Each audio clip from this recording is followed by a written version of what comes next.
Hi guys, welcome back to my channel. I hope you're all doing well and keeping safe, enjoying the sun. Yay. So for those of you who are new here, my name is Mercy and you are most welcome. If you've been here before and you are already part of the family, I see you. Welcome back. Okay, so as you can see from the title, it's a Q&A that we're doing today.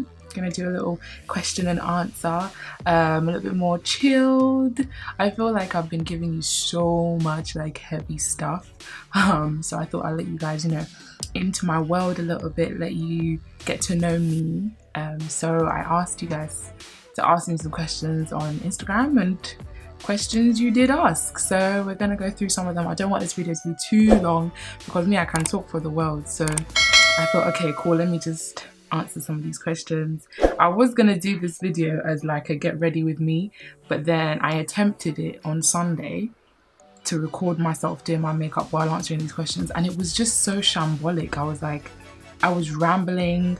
I don't know how people do it. You beauty gurus or whatever it is that you call yourselves, beauty influencers, please, how do you do this? Because I will do one eyeshadow, one eyelid, and then I'm just like, what was the question? I just ramble and I go off on a tangent. So I thought, okay, at least let me look cute while answering your questions.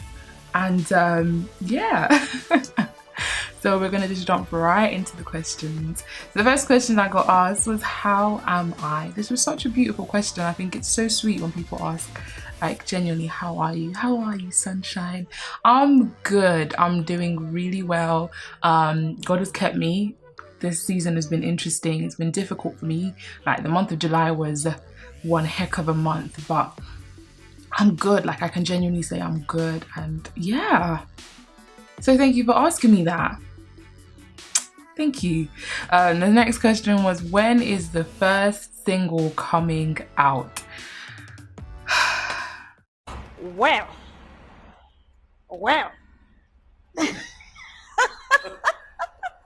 Next question. See ya. This question is so interesting because I've literally have been having conversations recently with some of my friends about how, like, I really don't want to be an artist. I don't really know if, like, being a gospel artist is something that I want to do with my life. I'm just like, there's so much pressure. I don't know if I can do this. And they're like, what do you mean? Like, huh? I'm just like, yeah, I don't know. I think I'm just gonna stick to being a worshiper for the time being, leading worship, and maybe we can move to doing leading worship on a track and then see how it goes. But honestly, the first single will come out when God says it's time. That's like the best answer I can give you. Yeah, we'll see what God says. I think for the time being, I'm not really in a rush to release anything yet. I haven't got the push or the go ahead to release something yet, but when God says, it will happen, and I believe that it will be the right time, the appointed time. So watch this space. Just enjoy the worship covers for now, and soon enough you will hear a single. The next question was, I love this question. How do you feel about people asking you when you'll get married? Because I'm tired. That is not my question. That's question ask God. I ask God. Okay. Because I don't know. That question I will request you to ask God, but not me. Okay. I have so many opinions on this thing, but first of all, for me personally, I don't have anybody pressuring me or asking me, when will you marry? I'm only 23 years old. I'm not in any particular rush. When God says it's time, it will be time, and again, the appointed time is always the best time. But for this one, if people ask you, just tell them, hello, hi, auntie, uncle. That's not a question you need to ask me. That's a question you need to go and ask God, because I don't know. I don't get it. Please, is there a place that we can go and shop for husband? Is there a place I can go and I can look and I can, flick through a catalogue and say, I want this one. Today I'm taking you home. Please, if that place is there, let us know, because a lot of our sisters, we may want to know. you know. But honestly, dealing with this question, if someone asks you when you're getting married, ask them, are they going to pay for the wedding? If they're going to pay for the wedding, cool. Is there a place that you can go and look for a husband? Because I don't get why are you asking me that? Why are you actually asking me that question? I don't get it. The other one is, when will you have a baby? You've been married for so and so amount of years. When will you have a baby? Please, am I God that gives children? Please, listen, my own is that no one should ask me that question, because the answer you'll receive oh gosh, I'm so sarcastic, like I don't even know what you will receive. That moment I may be feeling somehow. So don't be asking me that question. The next question is, what is the scariest thing you've ever done? In my 23 years of living, I haven't done, like, I'm not very adventurous. I haven't done many things that are like, wow, like yay, you know, exciting. Woo. I'm a very simple person. I don't really like doing things that like are adventurous like that. Although I do want to jump out of a plane or go bungee jumping. I don't know why. I think it's just so, I feel like it's something I probably have to do at some point in my life. But the scariest thing I've done so far was go quad biking. I can't ride a bike with 2 wheels, so I didn't know how this would go down. But then a quad bike has 4 wheels, so I thought, okay, I'll be fine. But when I got there, upon arriving at the venue, I was so terrified. I honestly was so terrified. We went for my friend's birthday and, you know, we got there and it was great. And I was like, okay, cool, I can do this. It's 4 wheels, I'll be fine. And then I sat on the quad bike, and then we were supposed to have like at least 30 minutes of like how to use the quad bike. First of all, I also don't drive, so I don't like know this changing gear or this one. No, I don't do that. I sit on the bus, I sit on the train and put my life in the hands of the bus driver, in the hands of the train driver. So I don't know all of that stuff. So I'm on the quad bike now and I'm just like, okay, I can do this. And everyone's like, Mercy, you can do it, come on, like, you paid the money, you can do it. My heart is actually like beating, like I'm genuinely so scared.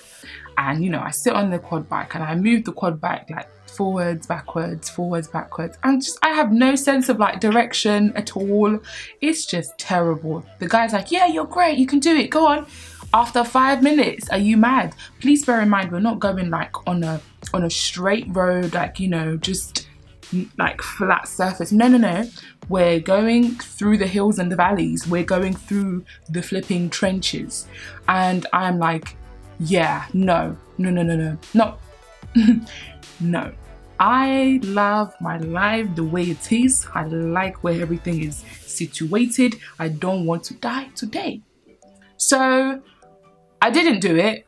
I sat on the back on the back of the instructor's quad bike and I did my thing. Everybody else did their thing. And I'm just looking at them like, you lot, good for you, innit? Like, what?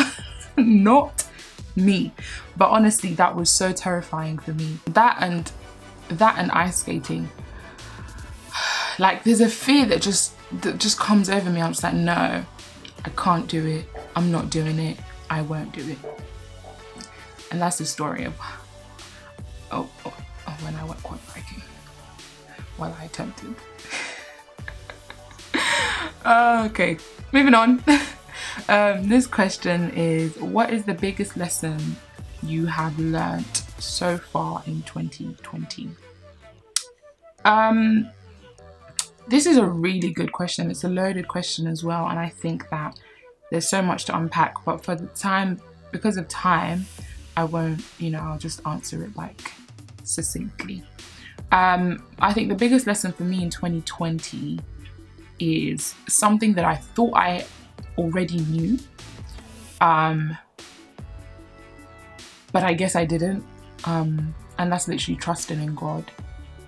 I'll probably do a whole video on trusting in God because it's something that is so important to a Christian walk. And the way that my mind is set up, the way that I am wired is I like to it's not that I like to be in control, but I like to know, I want to know how things are going to happen. So I usually want to know the end from the beginning, but I'm not God. So, and that's where trusting in Him comes in handy. And this year I've really had to surrender. I thought I had done that. And I think over the last 3 years, the biggest lesson for me has been, trusting in God, surrendering. And I think this year it's trusting in Him even when I don't understand, even when the reason is very wild, because God does things and He's like, I got you. It may seem wild, but I got you. The biggest example of trusting without understanding that comes to mind in scripture is John chapter 9, where Jesus and the disciples meet this man who's born blind, and the disciples ask Jesus, who sinned that this man should be born blind? Was it his mom, his dad, him? Back in those days, it was like if you had a sickness or an ailment, it was either you sinned or someone in your family sinned, and you're being punished for someone's sin. And Jesus said, no one sinned, but that my Father may be glorified in this, right? And He then proceeds to get mud, spit on the mud, on the dust, make mud, and then rub it on the man's eyes, and then tells the blind man to go and wash his eyes.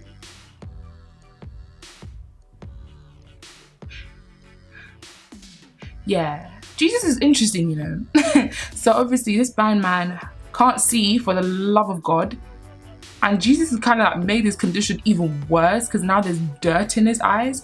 But He tells this man, go and wash your eyes. And this man trusts that once he washes his eyes, he will be able to see. He doesn't understand why Jesus has now used, this concoction of mud and spit, but he knows that once he washes them, they'll be done. And it's that trust, it's that having faith in God that, I believe He can do it. Yes, I believe it. But sometimes believing and trusting are different things. I believe that God can do it. I believe He's the Son of God, and sometimes trusting Him is difficult. But yeah, I think my biggest lesson so far is trusting. And when I trust God, I don't need to understand what He's doing. When I trust Him, I don't need to understand.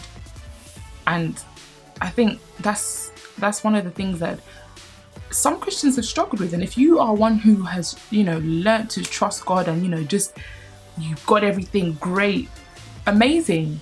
I, on the other hand, have struggled, and I'm not going to sit here and tell you I trust God and I don't have moments where I'm, wavered or I'm shaken and my situation isn't like so big in my eyes that I kind of coil a little bit. I can't do that. That's not fair on you. I have moments where I don't know how things are going to happen, but it's in those moments that I have to remember and really trust God. And I think it was very recently that I got to that point. I was like, you know what, Lord, when I trust you, I don't have to understand. And that's the way that I'm wired. I want to know, I need to understand. I'm a very logical person, and I'm a very realistic person. So I want to know how everything is going to work. I need it to make sense. And the things of God don't always make sense. Just like we've seen, He tells this blind man to go out and wash his eyes after He's just put dirt in them. They don't make sense all the time. So sometimes God is like, no, just trust me. Just trust me. And I'm like, make it make sense before I trust you. And He's like, no, trust me. Then I'll make it make sense. So yeah, I didn't mean to like preach on you guys, sorry. Force of habit. The next question is another kind of loaded one, but I'll unpack it. Hold on. In this Corona season, what have you discovered about yourself, if anything? I really like this question. It caused me to think, and the biggest answer I can give, or the best answer I can give to this question is that in this season, I have I've discovered that there is so much more to me. There's so much more in me that I never knew was there. Or let me say, there's so much in me that I knew was there, but I was afraid to discover, or I was afraid to explore. And it's like simple things like learning a software that I had for years like run away from. There's just so much in me that I just didn't realize was there, or I was just so afraid to explore it and see what would happen. Even like with my singing and just developing it and finding that, you know, there's so much in there that that I didn't know was there. So yeah, there's so much in me that's in there. And it's only the beginning. I'm still discovering. Like every day I'm just like, wow, Mercy, you're kind of amazing, you know? You're kind of great. Like, wow. Okay, cool. Let's move on to the next question. It's 2 questions. What is the most memorable thing that God has done for you, and why are you so pretty? I mean, God did it. It's not me. It's not me at all. I mean, thanks, girl. Okay, what is the most memorable thing God has done for you? The most memorable thing God has done for me is allow me to be born. My life, me sitting here, being able to talk to you guys and, you know, share life with you and do life with you guys is the most memorable thing God has done for me. And that's basically because before I was born, my mom was diagnosed with cancer in her uterus. So basically she wouldn't be able to carry children. Her womb wouldn't be able to hold a child. Doctors had said she will never have children again. And at some point in this journey of dealing with, you know, cancer and everything, she was about to be administered expired medication. If it wasn't for God, literally, she tells the story so much better than me. She tells the testimony so much better. But God literally, she was in the hospital in Uganda, and God literally spoke to her and said, ask them to check the medication. And if she hadn't listened to that voice, I don't know if I'll be sitting here. And they checked the medication and it was actually expired, and she was about to be injected with this stuff. So yeah, but by the grace of God, God healed her, and he made a way for me to be here, and my 2 younger brothers as well. So that is the most memorable thing that God has ever done for me. I know he did it for my mom, and like he healed her, but in healing her, I came forth. So I will forever be grateful for that healing that, you know, was able to produce such an amazing vessel like myself, if I do say so myself. Yeah, that's the most memorable thing that God has done for me. If it wasn't, yeah. And it's so mad because there's times I look back and I think at the times that the enemy has deceived me and allowed me to think that my life is worthless, or that there's no point to living this life. And I realize that that's such a huge lie, because if there wasn't a point, I don't think God would have, you know, allowed me to enter this earth. And because I'm here, it must mean that there is so much more to my life. So yeah. Next question. This was an interesting question. The question says, will you lose your all for Jesus Christ? And also, will you seize your all to acknowledge him? The answer to both those questions is yes. I was recently reading the letter of Paul to the church in Philippi, and there's so many lessons in that letter, and I think that the church of today is basically kind of going through that, and it's the most I think it's just a great letter for us, a source of encouragement for us right now. And Paul is writing this letter in chains. He is bound, and he's writing, and he says that all that I go through has helped me advance the kingdom of God. And he's saying, I've lost everything for Christ. And in chapter 3, in verse 7 to 10, I'm going to paraphrase, he says that everything that I thought was gain, I have counted as loss, so that I can know Christ. I have counted it as trash, as garbage, my accreditation, my achievements, my, you know, everything. He puts no confidence in himself or in his flesh, but he puts all confidence in God, that he is willing to lose everything, even his life. And he says, for my determined purpose, that I may know him, that I may become more deeply and intimately acquainted with him, even to his death, you know, in his suffering and even unto his death. So would I do that? Yes. Will I lose my life? And I think it's so easy to say yes, and it is until God like you actually go through that and you're like, okay, am I actually willing to do that? But I am at a point in my life, I'm like, yeah, I'll lose everything for Christ. And on Sunday, as I was worshiping, that is actually so funny. That's what God was ministering to me as I was ministering as well. And I just began to sing. So there's times in worship where just like a song or like part of a song will just come to my spirit and I'll just sing it out. So literally I just started singing, having you is everything. And if I have you in my life, I am complete. I am lacking nothing. I'm wanting nothing. I'm needing nothing. Because if I have you, I have everything. The creator of the universe, the one who holds the world in his hand, the one who sits in heaven, you know, and he's made the earth his footstool. The earth is his and the fullness thereof. If I have him, I have everything. So yes, I would lose everything as long as I have Christ. I'm good. Honestly, as long as I have him, I am good. Cool. Let's move on to the next question because this video is getting very long. Oh, this is a good one. So top 3 lessons you have learned as a single young Christian woman. This is a great question. I think sometimes as a young woman, I'll speak for myself, as a young single Christian woman, it can be a little bit, it can get hard sometimes. And there were times in my life where I idolized marriage and I was just like, yeah, I just want to get married. But I didn't really know why.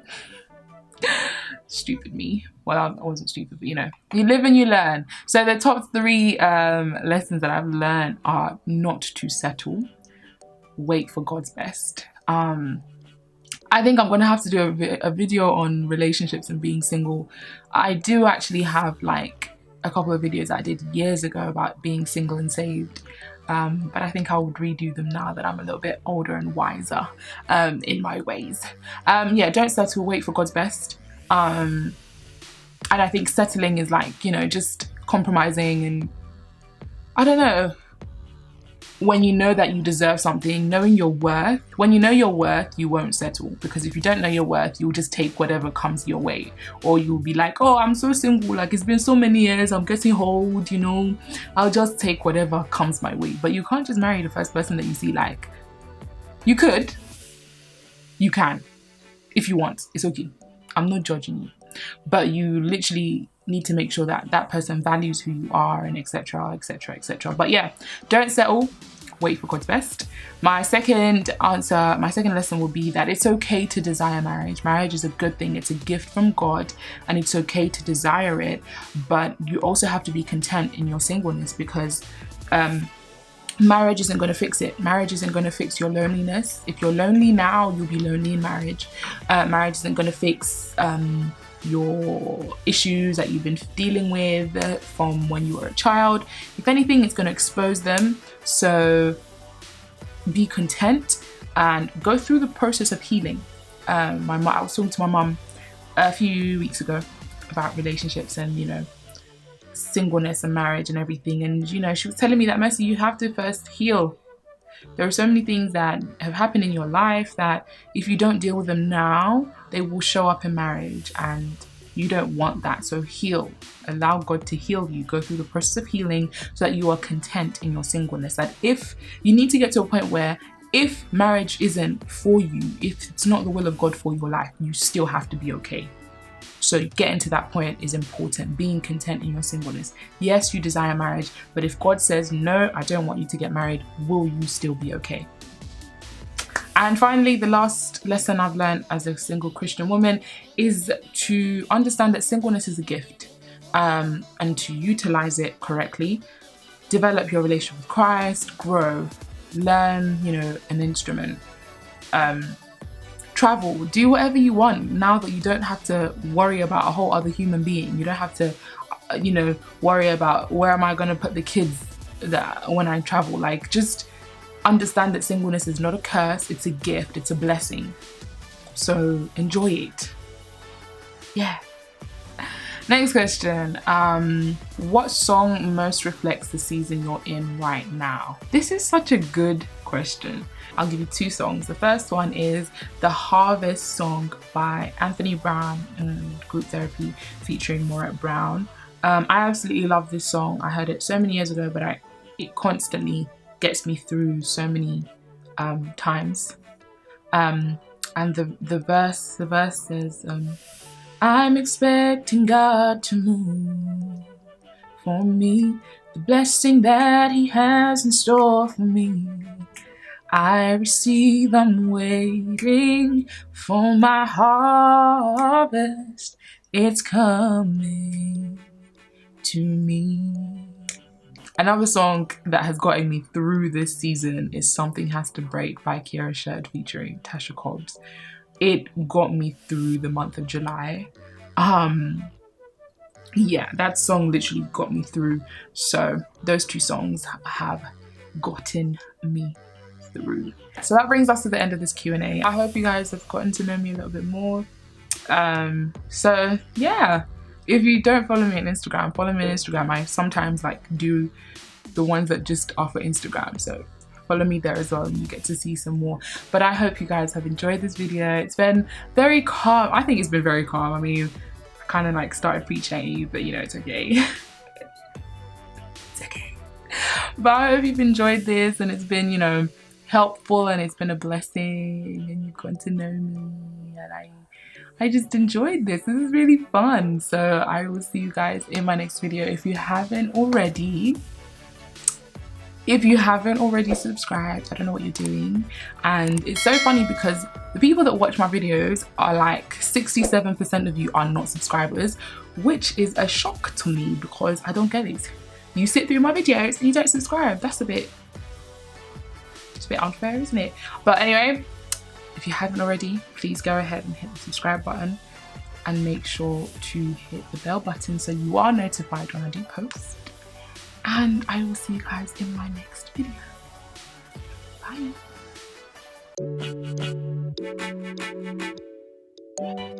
Bye.